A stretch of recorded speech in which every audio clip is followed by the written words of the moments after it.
రామచంద్రుడి సారథ్యంలో వానర సైన్యంతో విజృంభిస్తూ లక్ష్మణస్వామి తనతో పోరాటం చేస్తున్న రావణుడి కుమారుడు ఇంద్రజిత్ తలని బాణంతో ఒక్క వేటుతో వేరు చేశాడు.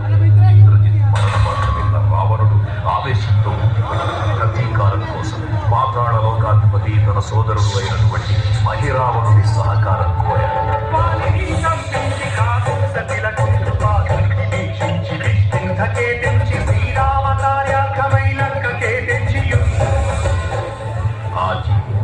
మకరధ్వజుడు అనే తన పుత్రుడని మహాసముద్రాన్ని దాటుతుందని నీటిలో పడ్డన స్వేదవిధుడు ఒక మొసలి గ్రహించడం వల్ల జన్మించాడని తెలుసుకొని ఆశ్చర్యపోతాడు హనుమంతుడు. బ్రహ్మాండమైనట్టి ఆ శక్తి వైద్య